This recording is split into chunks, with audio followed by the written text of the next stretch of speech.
Hey guys, एक और series हम आज स्टार्ट करने वाले हैं। जी हाँ, हम करेंगे एमसीक्यू। हर एक दिन हम 10 एमसीक्यू करेंगे और हमारा प्रोजेक्ट जो है वो है 50 डेज का है, यानी कि टोटल हम 500 एमसीक्यू करेंगे। और लगातार 50 दिन में मतलब आपके टोटल कितने हो जाएंगे? 500 एमसीक्यू हो जाएंगे। एक दिन में 10 एमसीक्यू करवाएंगे। तो आई होप आप इस सीरीज को ज्वाइन करें। फ्री ऑफ कॉस्ट है। ये सीरीज वो बच्चे ज्वाइन करें जो कि 10th में है, 11th में है, 12th में है, बीए में है, मास्टर्स में है, क्योंकि ये बेसिक्स हम यहाँ से लेके चल रहे हैं। तो अगर आप यूजीसी की तैयारी कर रहे हैं तो ये भी आपके लिए बहुत ही फायदेमंद रहेंगे। अगर आप गेट की तैयारी कर रहे हैं तो भी, 12th में है तो भी, क्योंकि वहीं से बेसिक बनता है, 11th 12th में है तो वहां से इसका बेसिक बनेगा ही बनेगा। कंसेप्चुअल बेस्ड क्वेश्चन है और अप्लाई कैसे करना है पूरी क्लियरिटी के साथ हम यहाँ से सीखेंगे। तो अगर आप हमारे चैनल पे नए आए हैं तो सब्सक्राइब करें, बेल आइकन को जरूर दबाएं ताकि फ्यूचर में आने वाली वीडियोस आपको सबसे जल्दी और आसानी से मिल सके। This is Kaif in short, let's get started और शुरू करते हैं। तो देखिए, सबसे पहले हमने जो चैप्टर लिया है वो है लर्निंग और मेमोरी। बहुत आसान चैप्टर है। आइए देखते हैं कैसे कैसे क्वेश्चनों का लेवल बढ़ता जाता है। देखिए, क्वेश्चन पूछा गया which of these condition is not a product of the learning. कि जब हम सीखते हैं, लर्निंग मीन्स कि कोई भी चीज हम लर्न करते हैं तो उसका क्या प्रोडक्ट नहीं रहता। तो कभी भी आप देखिए, लर्निंग में जब हम बात करते हैं आपकी दो थ्योरीज आती हैं। एक पावलोव की थ्योरी, राइट, और एक आपकी ये क्या है, पावलोव की थ्योरी किसने दी थी? Classical conditioning. दूसरी आपकी आती है ऑपरेट। दोनों को आपको सिर्फ और सिर्फ ध्यान में रखना है। लर्निंग में इन दो थ्योरीज का काफी ज्यादा, आप कह सकते हैं, हस्तक्षेप रहा है, राइट, या फिर आप कह सकते हो काफी ज्यादा इन थ्योरीज का यूज करा गया। तो अगर मैं बात करूं यहाँ पर कि कौन सा जो कंडीशन है जो कि प्रोडक्ट नहीं है, तो आप देखोगे कि कंडीशनल स्टिमुली किसी भी इंडिविजुअल या फिर कभी भी हम यूज करते हैं तो कंडीशनल स्टिमुली भी आता है। कंडीशनल रिस्पॉन्स यानी कि ये भी इंडिविजुअल के एक पर्टिकुलर रिस्पॉन्स होता है। एक पर्टिकुलर स्टिमुली का जो रिस्पॉन्स होता है, एक पर्टिकुलर स्टिमुली का जो रिस्पॉन्स रहता है उसे हम कंडीशनल स्टिमुली, और जो उसका रिस्पॉन्स होगा उसे हम क्या कहेंगे? Conditional response. अनकंडीशनल रिस्पॉन्स क्या होता है कि भाई ये आपने सीखा हुआ नहीं है। सीखा हुआ नहीं है जैसे कि इसे हम क्या कहते हैं कि ये क्या होती है? ये इनेट होती है। इनेट मीन्स, इनेट यानी कि आपने बर्थ, या फिर आप इसे क्या कह सकते हैं कि ये रिफ्लेक्स एक्शन के थ्रू होती है। जैसे कि किसी ने आपकी आंख में अचानक से फूंक मार दिया, आपकी आंख क्या हो जाती है? अपना बंद हो जाती है। That is unconditional response. आपको पता नहीं है कि आप क्या कर रहे हैं, बट विदाउट किसी कंडीशन है कि वो रिस्पॉन्स हो गया। जैसे कि आपको फूड दिखाया गया तो आपके माउथ वाटरिंग होने लगी, सलाइवा जनरेट हो गया। That is unconditional response. Habituation क्या रहती है कि भाई आपकी हैबिट जो कि आपकी normally day to day life में चल रही है, that is your habit. Learn helplessness means feeling कि भाई अब मैं एक जगह स्टक हो गया हूं और यहां से मैं बाहर नहीं निकल सकता, या फिर मेरे को क्या है कि किसी की दूसरे की हेल्प की रिक्वायरमेंट है और मैं उसे बोल भी नहीं पा रहा हूं। तो ये भी एक लर्निंग का प्रोसेस होता है। तो अगर आप देखोगे अनकंडीशनल रिस्पॉन्स जो कि हमने सीखा हुआ नहीं होता है, that is the not a product of the learning. तो पहली का क्वेश्चन का जो आंसर है वो आपका क्या है? Unconditional response. दूसरे क्वेश्चन की ओर देखते हैं। In Pavlov famous study on classical conditioning, which factor was the conditional stimuli. अब देखिए, पावलोव की जो थ्योरी हुई थी, जिन्होंने एक्सपेरिमेंट करा था, आई होप सबको पता होगा। तो क्या क्या था एक बार वहां पर भी उसे हम देखते हैं। देखिए, सबसे पहले उन्होंने क्या लिया? बेल लिया। प्लस बेल के साथ क्या उन्होंने अटैच करा था? फूड। क्या जनरेट कर रहा था वो? सलाइवा जनरेट कर रहा था। स्टार्टिंग में अगर मैं बात करूं तो बेल आपकी क्या थी? बेल आपकी थी न्यूट्रल, राइट, और जो फूड था वो क्या था आपका? अनकंडीशनल स्टिमुली, और ये था आपका unconditional response, right. After bat इन दोनों में क्या हो जाती है? पेयरिंग हो जाती है। तो बेल प्लस फूड क्या बन जाता है आपका? बेल प्लस फूड बन जाता है दोनों यूसीएस, यानी कि अनकंडीशनल स्टिमुली, और सलाइवा जनरेट हो रहा होता है यूसीआर। ये है आपका बिफोर कंडीशनिंग। अब आफ्टर कंडीशनिंग के बाद क्या होता है? आफ्टर कंडीशनिंग के बाद जैसे ही बेल बजती है, उसके माउथ में, डॉग के माउथ में क्या आ जाता है? सलाइवा। ये क्या है आपका? कंट्रोल रिस्पॉन्स, और ये क्या है आपकी? Control stimuli. अब वो यहाँ पर क्या पूछ रहा है कि which factor was the conditional stimuli. Conditional stimuli का कौन सा फैक्टर था? Option number B. ये देखिए, यहाँ पर हमने लिख भी रखा है। कंट्रोल स्टिमुली आपका क्या आ रहा है? बेल आ रहा है, यानी कि bell is the right answer. देखिए, छोटे छोटे लॉजिक्स है जो आपको यहाँ पर समझ में आ जाएंगे। पावलोव इसी चीज को, देखिए यहाँ पर हमने ये चीज करी है, इसी चीज को दूसरी अलग अलग केस स्टडी में भी हम अप्लाई करेंगे, क्योंकि मैंने देखा है चाहे वो 12th के बच्चे हो, या पोस्ट ग्रेजुएशन के बच्चे हो या ग्रेजुएट के बच्चे हो, उनको सिर्फ पावलोव की अगर एग्जाम्पल या केस स्टडी आ जाए तो वो कर लेते हैं। बट दूसरा कोई केस स्टडी आ जाए या फिर दूसरा उसी के पावलोव कंडीशनिंग या क्लासिकल कंडीशनिंग के ऊपर आ जाए तो वहां पर वो कंफ्यूज हो जाते हैं। इसलिए मैं अब अलग अलग क्वेश्चन लूंगा इस क्लासिकल कंडीशनिंग के ऊपर, राइट। तो इस क्वेश्चन का आंसर क्या है आपका? बी। दो क्वेश्चन हो गए आपके। अब देखिए नेक्स्ट क्वेश्चन की ओर बढ़ते हैं। Mister Goodman attempts to keep squirrel away by placing the chemicals. क्या क्या कर रहा है कि उन्होंने केमिकल्स को रखा है इसमें यार्ड के अंदर, ताकि स्क्वायरल क्या हो सके, दूर रह सके, on the trees that make the squirrel sick. और जब उन्होंने क्या करा कि केमिकल को ट्री पर रखा या लगाया, उससे क्या होगी, स्क्वायरल सिक होगी। The squirrel are noticeably avoiding his yard after 2 week. और 2 वीक के बाद जो स्क्वायरल थी वो उनके यार्ड में आना क्या कर दिया, बंद कर दिया। अगर मैं बात करूं तो यहाँ पर क्लासिकल कंडीशनिंग है, बिल्कुल साफ पता चल रहा है कि यहाँ पर क्या है, क्लासिकल कंडीशनिंग की बात हो रही है, राइट। ऑपरेंट कंडीशनिंग क्या होती है? ऑपरेंट कंडीशनिंग तब यूज होगी जब आप बिहेवियर मॉडिफिकेशन की बात कर रहे हो, किसी को आप रिवार्ड दे रहे हो, किसी को आप पनिशमेंट दे रहे हो, उसके बिहेवियर की जब हम बात करते हैं तो आपकी ऑपरेंट कंडीशनिंग यूज होती है। अदरवाइज आपकी क्या होगी यूज, क्लासिकल कंडीशनिंग। अब यहाँ पर उसने क्या रखा है, what are the US that is uncontrolled stimuli, control stimuli और कंट्रोल रेस्पॉन्स। अब देखिए यहाँ पर अगर आप इस क्वेश्चन को करने देखोगे तो आई कैन गारंटी कि 80 to 90% बच्चे यहाँ पर इस चीज को गलत देंगे, whether they are in the graduation और in the post graduation. 10th 12th वाले तो 11th 12th वाले बच्चे तो गलत करेंगे करेंगे। अब देखिए यहाँ पर सबसे बड़ी बात, कभी भी आप कोई भी पेपर दीजिए, एमसीक्यू है, चाहे वो 11th 12th के हो, चाहे वो ग्रेजुएशन के हो या पोस्ट ग्रेजुएशन के लिए, यहाँ पर आपको एलिमिनेशन मेथड आना चाहिए। उन्होंने क्या कहा है, control response. CR means control response. Response देखिए सबसे इजी रहता है। रिस्पॉन्स कह रहा है कि जो स्क्वायरल है उन्होंने क्या करने लगे थे, उन्होंने यार्ड को अवॉइड करना स्टार्ट कर दिया, राइट। लास्ट रिजल्ट क्या रहा, कंट्रोल रिस्पॉन्स क्या रहा कि उन्होंने यार्ड को अवॉइड करना स्टार्ट कर दिया। यानी कि जो थर्ड ऑप्शन होगा वहां पर अवॉइडिंग द ट्री आ रहा होगा। अगर आप देखोगे ऑप्शन नंबर ए और ऑप्शन नंबर बी में ही आपका अवॉइडिंग द ट्री आ रहा है और ये आपने एलिमिनेट कर दिया, राइट। अब उसके बाद अब हम देखेंगे कि आउट ऑफ ए और आउट ऑफ बी कौन सा ऑप्शन सही हो सकता है। आइए देखते हैं। देखिए जब हम बात कर रहे हैं यार्ड का, प्लस उसमें उन्होंने क्या इंट्रोड्यूस करा, केमिकल, रिजल्ट क्या आया, अवॉइडिंग द ट्रीज, या फिर यार्ड लिख सकते हैं आप, नो इशू। मैंने आपको बताया था बिफोर द कंडीशनिंग अगर मैं देखूंगा तो ये क्या है मेरा, अनकंडीशनल रिस्पॉन्स। यहां पर यार्ड है और केमिकल है। इसमें आप ये बताइए मेरे को कि न्यूट्रल स्टिमुली क्या है। अगर आप देखोगे यहां पर जो यार्ड है आपका वो क्या है, न्यूट्रल, और जो केमिकल है वो आपका है क्या, अनकंडीशनल स्टिमुली। अनकंडीशनल स्टिमुली है और ये आपका क्या है, यूसीआर। अब इन दोनों को अगर हम कंबाइन कर लेते हैं, यार्ड प्लस केमिकल, तो यहां पर क्या हो जाएगा, यार्ड, रिजल्टेंट क्या आ रहा है आपका, अवॉइडिंग द ट्री। ये है बिफोर, मैं यहां पर लिख देता हूं ताकि आप लोगों को कंफ्यूजन ना हो। बिफोर द कंडीशनिंग, और ये है आपका आफ्टर द कंडीशनिंग। अब देखिए अवॉइडिंग द ट्री, ये क्या हो गया अब आपका कंट्रोल रिस्पॉन्स, जो कि हमारा आ रहा है ऑप्शन नंबर ए और ऑप्शन नंबर बी में, राइट। यार्ड क्या हो गया, यार्ड आपका क्या हो गया है, आपका ये हो गया है कंट्रोल स्टिमुली, या फिर आप कह सकते हैं कंडीशनल स्टिमुली। तो कंडीशनल स्टिमुली हमारे पास क्या आया है, यार्ड। अब यार्ड देखिए कहीं पे ऑप्शन ए में भी नहीं है और ऑप्शन नंबर बी में भी यार्ड नहीं है। हमने यार्ड लिखा है लेकिन वहां पर क्या है, गुडमैन की ट्री है। तो अगर आप देखोगे option number A, C S हमारे क्या आ रहा है, यार्ड, यार्ड नहीं है तो गुडमैन की ट्री।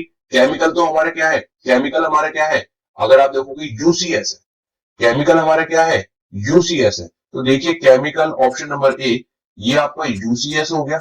आप यहां से देख सकते हैं, यहां पर आप पहली लाइन में भी देख सकते हैं, मैं आपको रेड से मार्क करके दिखा देता हूं। ये देखिए यूसीएस हो गया, ये आपका यूसीएस होगा। गुडमैन ट्री यानी कि ये क्या है, जो बिफोर की कंडीशनिंग और आफ्टर द कंडीशनिंग में यार्ड क्या हो गया आपके, ये आपका हो गया सीएस। और ये क्या है आपका कंडीशनल रिस्पॉन्स, ये आपका कंडीशनल स्टिमुली, और ये आपका अनकंडीशनल स्टिमुली, राइट। अब देखिए, आई होप आपको समझ में आ गया होगा। अगर आपको समझ में नहीं आई है तो आप यहां से देख सकते हैं बिफोर कंडीशनिंग और आफ्टर द कंडीशनिंग। फिर भी अगर देखिए आपको कोई भी डाउट रहता है, आप मेरे पे मैसेज कर सकते हैं, आप हमें कमेंट कर सकते हैं, आपकी हर तरीके से हेल्प करी जाएगी। सोनली पर्पज आपका क्या है कि आपका यूजीसी नेट गेट जो भी आप एग्जाम दे रहे हैं, आपकी नॉलेज इंक्रीज हो, राइट। वीडियो अगर आपको अच्छी लग रही है तो लाइक करते रहिए। देखिए, अलग अलग क्वेश्चन लाना, आपको समझाना, it take lots of time, right.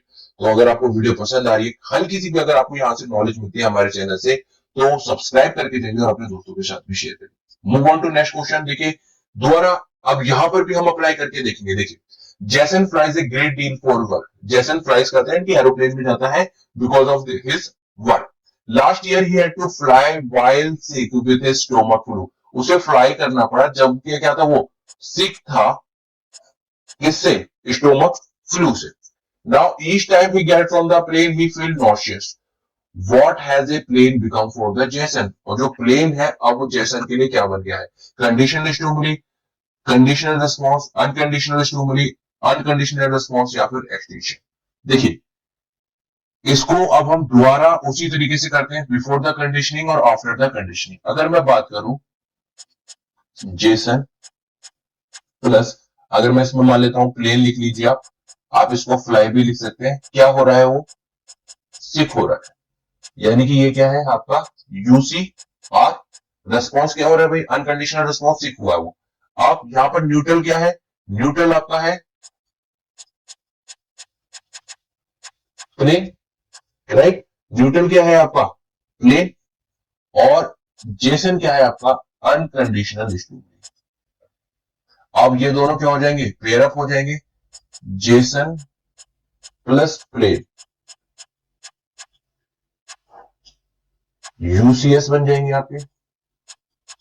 और सिक आपका बन जाएगा यूसीआर। ये सारा कब हो रहा है? Before conditioning.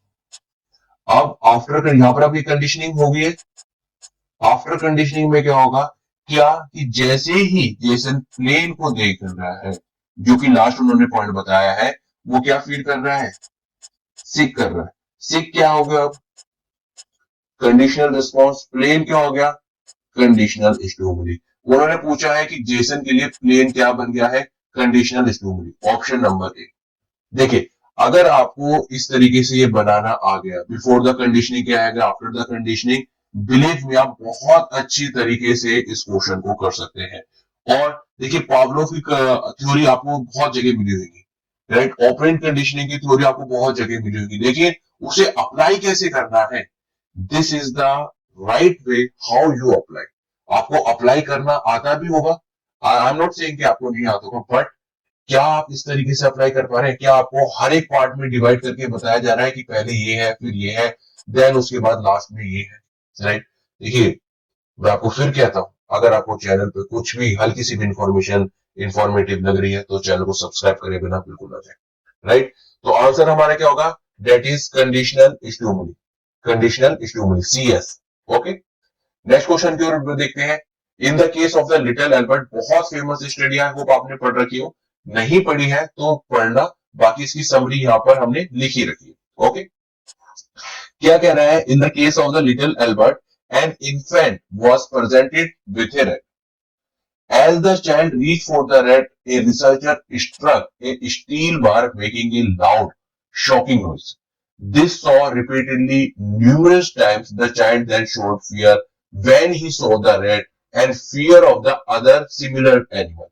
In this case, which factor is the unconditional stimuli? US या फिर मैं इसको UCS भी लिख सकते हैं। अगर मैं यहाँ पर बताऊं तो देखिए, यहाँ पर वो इन्होंने बताया कि fear of the similar thing, ये इतनी शॉकिंग उन्होंने एक्सपेरिमेंट रियल लाइफ में एक्सपेरिमेंट है, it's not a case study, ये this is the real thing. कि वो जो बच्चा था इतने ज्यादा ट्रॉमेटाइज हो गया था, और व्हाइट रेड था, व्हाइट रेड था, तो हर व्हाइट चीज से क्या करने लग गया था? डरने लग गया था।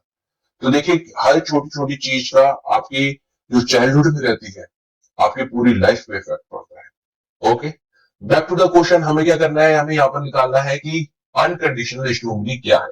तो अगर मैं यहाँ पर बात करूं, देखिए, रेड है प्लस स्टील बार लिख सकते हैं आप, या फिर नॉइस लिख सकते हैं, वो आपके ऊपर है। मैं स्टील बार लिख रहा हूं ताकि मेरे को पता चल जाए कि स्टील बार से क्या हो रहा है, यहाँ पर नॉइस हो रहा है। आप नॉइस भी लिख सकते हैं, कोई ऐसा हार्ड एंड फास्ट हो गया। अब नॉइस हो रहा है तो उसके बाद उसे क्या होने लग गया, लिटिल एल्बर्ट को फियर होने लग गया। ये क्या है आपका अनकंडीशनल रिस्पॉन्स। रेड और स्टील बार, रेड क्या है यहाँ पर, रेड है आपका न्यूट्रल, और स्टील बार क्या है आपका अनकंडीशनल स्टूबली। ये not after, it is before, before the conditioning. Okay, before चल रही है। अब red plus steel bar clearing हो जाएगी। क्या इलिसिट कर रहा है, फियर। फियर अभी भी क्या होगा, यूसीआर ही होगा, और ये दोनों क्या बन जाएंगे, यूसीएस। अब आपके पास क्या आएगा, after the conditioning. After the conditioning में क्या होता है कि जो न्यूट्रल थिंग होती है, जो न्यूट्रल थिंग होती है वो आपका यूसीआर में, या फिर आप कह सकते हैं कि जो आपका यूसीआर हो रहा है उससे कनेक्ट हो जाती है। यानी कि जैसे ही वो क्या कर रहा है, रेड देख रहा है, ये आपका क्या हो जाएगा, ये आपका हो जाएगा कंडीशनल स्टिमुली, और यहां पर क्या हो जाएगा, इलिसिट क्या करेगा, ये फियर करेगा, दैट इज कंडीशनल रिस्पॉन्स। अब यहां पर देखिए रेड आया है, ठीक है। आपके इसमें ये बताया गया कि रेड के अलावा वो उसकी सिमिलर थिंग से भी डरने लग गया था। कोई बात नहीं, मैंने आपको बताया था रेड व्हाइट है, तो इन रियलिटी वो कोई भी व्हाइट चीज थी उससे डरने लग गया था। पूछा क्या है, in this case which factor is the unconditional stimuli. UCS इसमें आपसे पूछा गया हुआ है, तो स्टील बार, क्या स्टील बार है हमारे पास, स्टील बार नहीं है। स्टील बार क्या कर रहा था, नॉइस कर रहा था। क्या नॉइस है, बिल्कुल ठीक। Option number B is the right answer, right. देखिए पहले में ही आ गया था, लेकिन फिर भी मैंने आपको पूरा बताया है। इट में पॉसिबल वो आपसे C R UCS C S इसमें कंफ्यूज होता है, राइट। तो पहले ही इक्वेशन में हमें आंसर पता चल गया था, बट स्टिल मैंने आपको पूरा बताया है कि बिफोर कंडीशनिंग क्या होगा और आफ्टर द कंडीशनिंग क्या होगा, ताकि आप भी इसको प्रैक्टिस कर सके। अगली बार कोई भी ऐसा क्वेश्चन है तो आप घबराएंगे। ओके, नेक्स्ट क्वेश्चन क्यों बढ़ते हैं। मार्गो spend her summer at the town pool where a group of the kids continuously bullied her. She found herself crying in the bathroom and feeling sad. Now, as an adult, Margot is fearful of the pools. She finds herself sweating, crying, dizzy, and quite uncomfortable at the sight or thought of the pool. She refuses to go to the pool. It is possible that through classical conditioning, Margot has developed which conditioning? अब देखिए यहाँ पर पूछ रहा है कि classical conditioning तो हुई है, डेफिनेटली।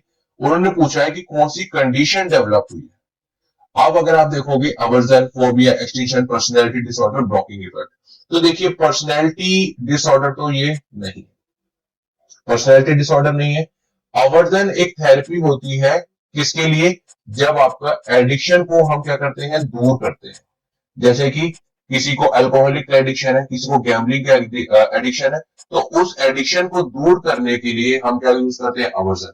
फोबिया क्या रहता है आपका, फियर है। और अगर आप देखोगे तो वो जो मार्गो है, ये क्या कर रहा है, स्वेटिंग हो रही है, क्राइंग कर रही है, डिजी फील करती है, क्वाइट अनकंफर्टेबल, यानी कि फोबिया आपका सही आंसर है। एक्सटेंशन क्या होता है कि जब भी आप पेयरिंग कर देते हो किसी चीज को, जब भी आप पेयरिंग कर देते हो, उसके बाद उस पेयरिंग को after a long period of time आपने उसे छोड़ दिया है, उसके बाद जब दोबारा वही चीज आपके सामने आती है, जैसे कि क्या हुआ, पावलोव की कंडीशन से सूखते हैं, समझते हैं कि बैल के रिंग करने पर डॉग को सलाइवा हो रहा था। अब आफ्टर 1 और 2 मंथ्स हमने क्या करा, उस जो बैल को बजाना थे मना कर दिया, और सलाइवा भी उसके जो माउथ में, डॉग के माउथ में था, वो जनरेट नहीं होता था।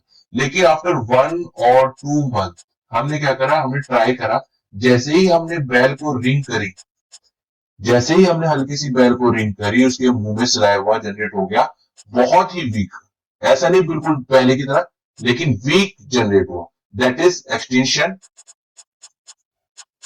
जब हमने उसे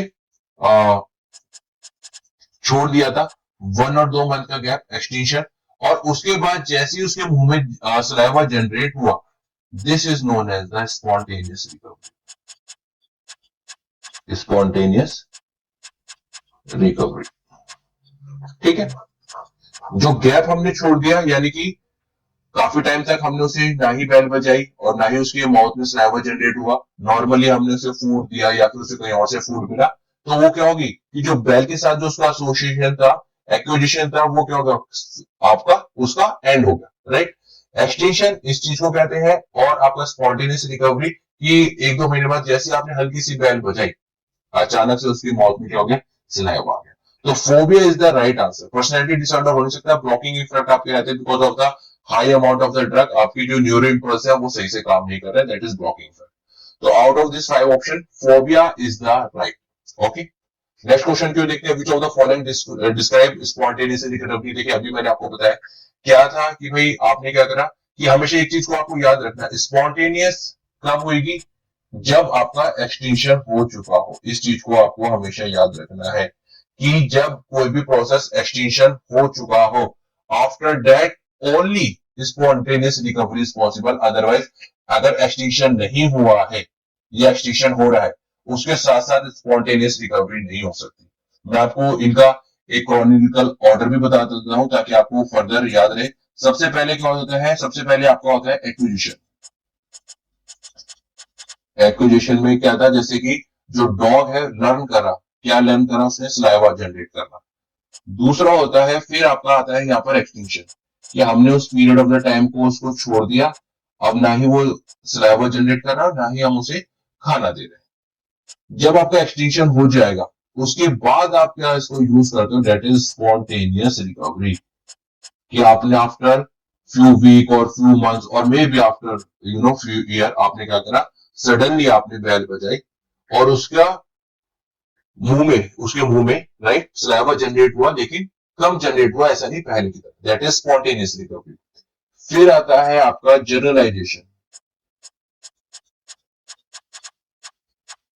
और लास्ट आता है डिस्क्रिमिनेशन।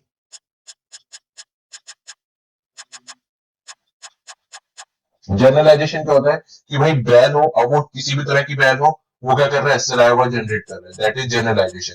कि किसी भी तरह की बैल होगी, किसी भी तरह की, चाहे वो आप जैसे आप कह सकते हैं डोर बेल होगी या स्कूल की बेल होगी या किसी भी तरह की बेल आप बजा रहे हो, उसमें वो क्या करने लग रहा है, सलाइवा जनरेट करने लग रहा है dog, that is generalization. Discrimination means कि उसे पता है कि भाई कि डोर बेल रिंग होने पर और जो मेरे खाने की बेल रिंग है, दोनों में क्या है, फर्क है। डोर बेल रिंग होने पर मेरे को खाना नहीं मिल रहा है, लेकिन जो दूसरी बेल है उसके रिंग होने पर मेरे को खाना मिल रहा है, दैट इज डिस्क्रिमिनेशन। कि वो बता सकता है कि कौन सी बेल पर उसे खाना मिलेगा। Okay, that is discrimination. तो ये 5 पार्ट होते हैं, मैंने आपको बताया एक्सटेंशन के बाद ही आपका स्पॉन्टेनियस रिकवरी होगी। तो देखिए आफ्टर एक्सटेंशन ए, आफ्टर एक्सटेंशन बी, सी, आफ्टर एक्सटेंशन सी, डी और ई अगर आप देखोगे तो ड्यूरिंग एक्सटेंशन, यानी कि एक्सटेंशन अभी नहीं हुआ, तो ये तो नॉर्मली कट हो गया। अब हम इन दोनों पे तो जाना ही नहीं है। ओके, इस तरीके से देखिए एलिमिनेट करना सीखिए। एलिमिनेट करना सीखेंगे तभी आप क्वेश्चन को शॉर्ट कर पाएंगे। शॉर्ट जितना कर देंगे उतनी ही जल्दी आपका प्रिसाइजली आंसर आ जाएगा। 2 ऑप्शन एलिमिनेट होगा, 3 बचे। अब देखिए क्या कह रहा है, after extension the conditional stimuli is presented with the conditional unconditional stimuli. यानी कि कंडीशनल स्टिमुली क्या थी, कंडीशनल स्टिमुली अगर आप देखोगे कि ये कह रहा है कि हम बेल भी बजा रहे हैं प्लस उसको फूड भी दे रहे हैं। अनकंडीशनल स्टिमुली क्या थी आपकी, फूड, और सलाइवा जनरेट हो रहा है। तो क्या ये स्पॉन्टेनियस रिकवरी हो जाएगी, नहीं। आप फूड दे रहे हैं ना, फूड दे रहे हैं तो डेफिनेटली सलाइवा तो जनरेट होगा। स्पॉन्टेनियस रिकवरी क्या होगी, जब आप बैल बजाओ और फूड ना दो और सलाइवा जनरेट हो जाए। Hope you are understanding what I am trying to say. पहले ऑप्शन में देखिए उसने क्या कहा कि कंडीशनल स्टिमुली के साथ साथ हमने क्या प्रेजेंट करा, अनकंडीशनल स्टिमुली प्रेजेंट करी, यानी कि बैल भी बजाई और फूड भी दिया, फूड भी रखा उसके सामने, तो सलाइवा तो जनरेट होना ही होना है। ठीक है, लेकिन क्या ये स्पॉन्टेनियस रिकवरी कहलाती है, नहीं। स्पॉन्टेनियस रिकवरी क्या कहलाएगी, जब आप बैल बजाओ, फूड ना दो और जो डॉग के माउथ में क्या जाए, सलाइवा आ जाए। ओके, तो ये ऑप्शन भी गलत। ऑप्शन नंबर बी को देखते हैं, after extinction the unconditional stimuli continue to work the conditional. ये तो कभी हो नहीं सकता। एक चीज को याद रखना गाइस कि कंडीशनल स्टिमुली के बाद ही अनकंडीशनल स्टिमुली होगी, तभी ही लर्निंग होगी। इस चीज का याद रखना। अगर यूसीएस पहले आ जा रहा है और सीएस बाद में जा रहा है, तो वेरी रेयर चांस है, बहुत ही रेयर चांस है कि लर्निंग हो। 99% केसेस में लर्निंग नहीं होती है, राइट। इसे हम क्या कहते हैं, इसे हम कहते हैं फॉरवर्ड लर्निंग। देखिए काफी अच्छी नॉलेज की चीजें आपको मिल रही है।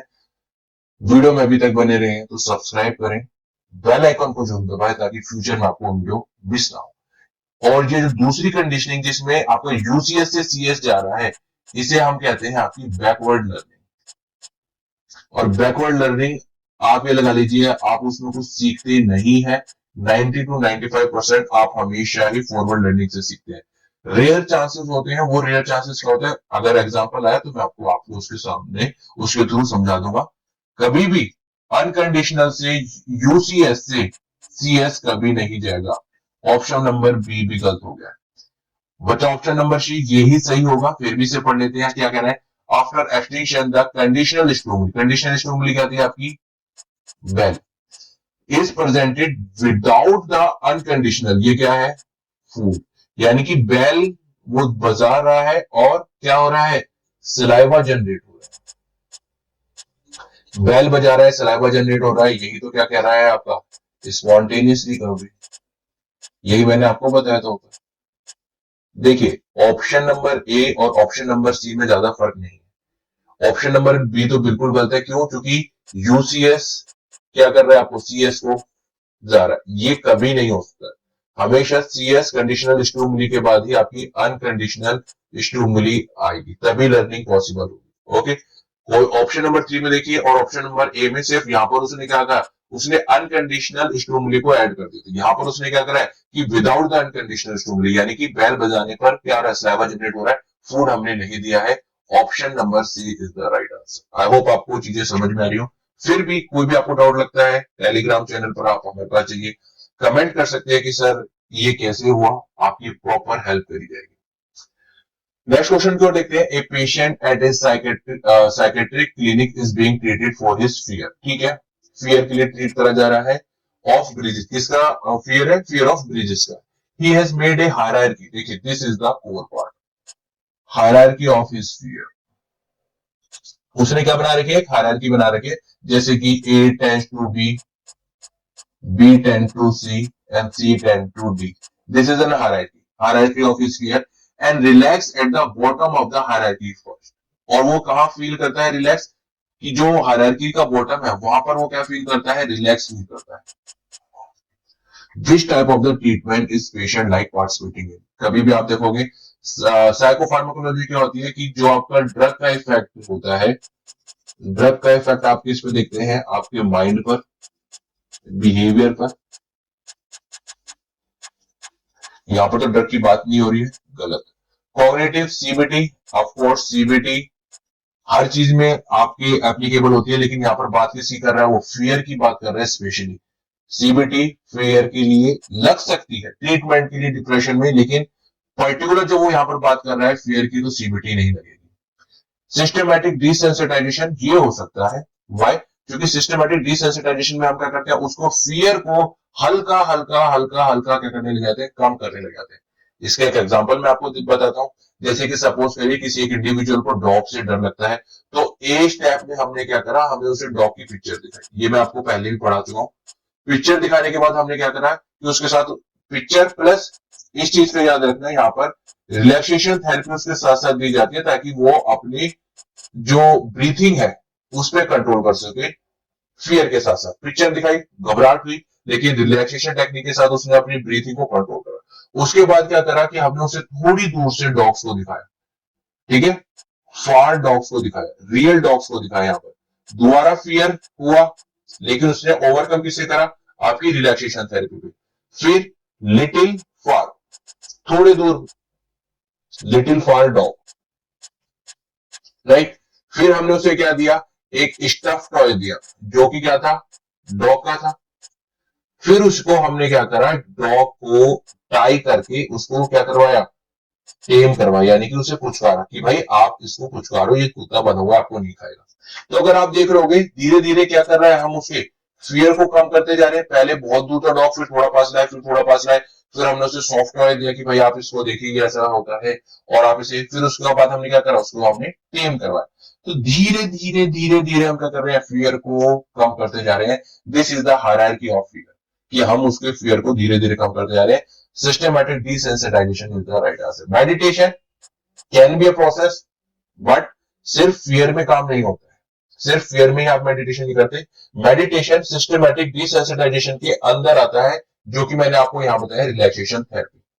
मेडिटेशन करके आप ब्रीथिंग टेक्निक करके आप अपनी ब्रीथिंग को क्या करते हो, कंट्रोल करते हो। फ्लडिंग क्या रहता है भाई, जिसका फियर है, जिसका फियर है, सपोज करिए आपको पानी से डर है, तो सडनली आपको पानी में ले गए या पूल में ले गए और आपको उसके अंदर फेंक दिया।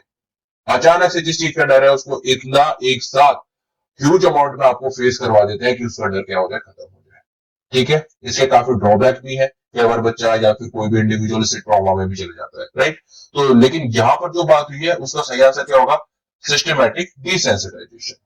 नेक्स्ट की बात करते हैं, Carey will no longer eat shrimps, many may year ago she became quite ill after eating the shrimp. ठीक है, व्हेन सीज और smell shrimp, Carey gets immediately queasy. Which classical conditioning concept is happening for Carey? Classical conditioning में कौन सा part आ रहा है, अगर आप देखेंगे स्पॉन्टेनियस रिकवरी बिल्कुल नहीं हो रही है। बात ही नहीं करी हमने कि उसने बहुत टाइम तक उसने कुछ खाया नहीं, फिर सडनली उसे ये दिखा और ये होने गया। सेकंड ऑर्डर कंडीशनिंग क्या होती है कि भाई आपको, आपने किसी चीज के साथ किसी को एसोसिएट कर दिया। पहले जो एसोसिएशन है, जो आपने एसोसिएशन कर रखा है, उसके बाद आपने एक और चीज से उसको एसोसिएशन कर दिया, that is second order conditioning, right. जैसे कि सपोज करिए कि अगर पावलोव का एक्सपेरिमेंट करें, तो बेल रिंग करने पर क्या हो रहा था, सलाइवा हो रहा था, ये तो था आपका एसोसिएशन। अब इसके साथ हमने एक और चीज को एसोसिएट कर दिया। अब मैं क्या कर रहा हूं कि बेल प्लस मैं लाइट भी कर रहा हूं, लाइट, टॉर्च लाइट और कोई भी आप लाइट ले सकते हैं, कि मैं या तो बेल बजा रहा हूं और उसके साथ लाइट कर रहा हूं, तो उसमें क्या आ रहा है, saliva, right.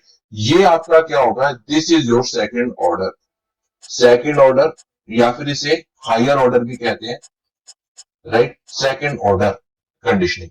Third order, fourth order ये ट्राई करा गया था लेकिन ये एप्लीकेबल नहीं हुआ। ओके, तो सेकंड ऑर्डर कंडीशनिंग ही तक ही चलता है, इसे ही, इसका दूसरा नाम क्या होता है, high order conditioning, right. High order conditioning mean second order condition. What does that mean कि एसोसिएशन के साथ एक और जो एसोसिएशन है, हम उसे एसोसिएट कर रहे हैं। ओके, जैसे बेल से सलाइवा था, अब बेल के साथ हमने लाइट और जोड़ दी ताकि सलाइवा जनरेट हो। यहां पर ऐसा कुछ नहीं हो रहा है। हैबिचुएशन मैंने आपको पहले ही बताया था कि एक हैबिट का पड़ जाना और उसको चीज से हम क्या है, निकल नहीं पा रहे, तो यहां पर भी ऐसा कुछ हो रहा है। अब आपको बताया आंसर ए और बी। अवर्जन मैंने आपको बताया था किसी भी चीज का एडिक्शन होता है, एडिक्शन से बाहर निकलने के लिए हम अवर्जन थेरेपी को यूज करते हैं। In the sense aversion use करा जाता है नेगेटिव में। तो देखिए, फूड अवर्जन और टेस्ट अवर्जन में ज्यादा फर्क नहीं है। फूड अवर्जन यानी कि वो अब फूड को ही उसने क्या कर दिया, खाना छोड़ दिया।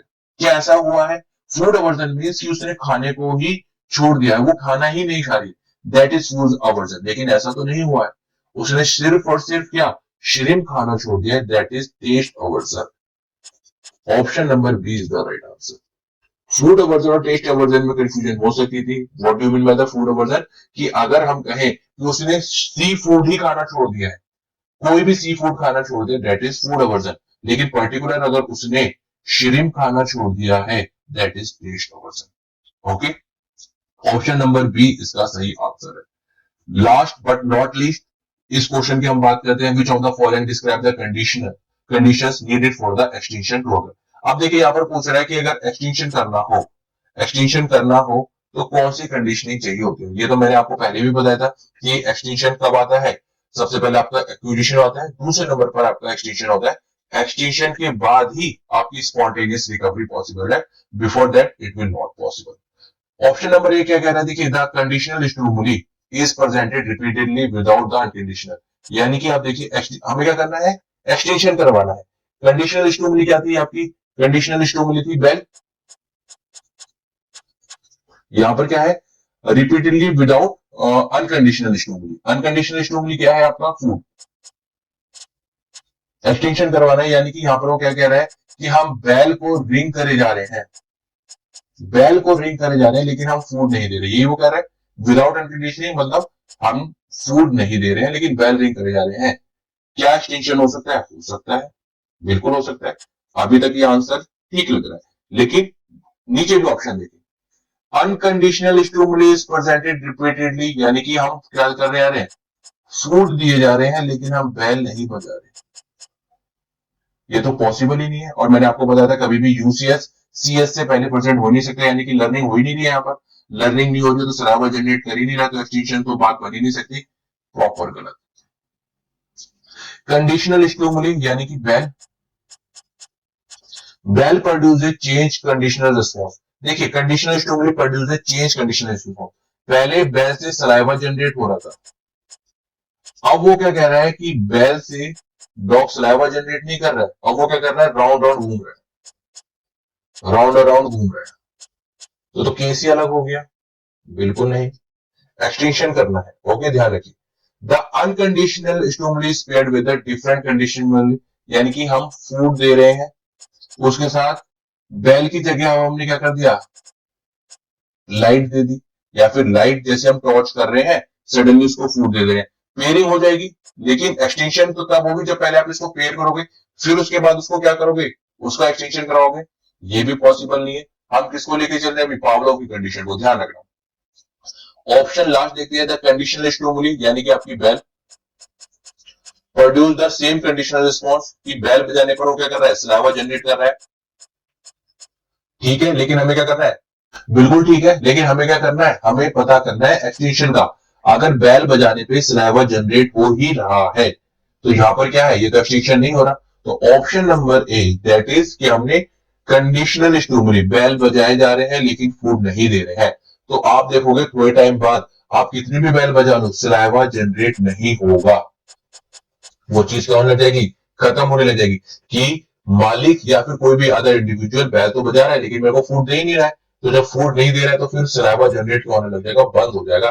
That is option number A is your right answer. तो इस वीडियो में इतना ही। हमने कहा था रोज 10 क्वेश्चन करेंगे, 50 दिन तक ये चलेंगे। आज आपका डे फर्स्ट है, सीरीज के फर्स्ट से जुड़ जाएंगे, बहुत बेटर रहेगा। अपने दोस्तों के साथ भी शेयर करिए। जून जुलाई में आपका यूजीसी का नेट है, उसके लिए यहाँ पर अगर आप देख लेंगे 500 क्वेश्चन करके जा रहे हैं विद बेसिक्स, तो आपका बेसिक बहुत डेवलप हो जाएगा। तो वीडियो पसंद आई है तो लाइक करें, शेयर करें, सब्सक्राइब करना ना भूलें, और चैनल को सब्सक्राइब करें बिल्कुल ना जाए। कल मिलते हैं कल मिलते हैं आपको दोबारा 10 क्वेश्चन, 10 न्यू क्वेश्चन के साथ। तब तक के लिए ध्यान रखिए, खुश रहिए, have a great day, thank you all of you and keep subscribe my channel, thank you.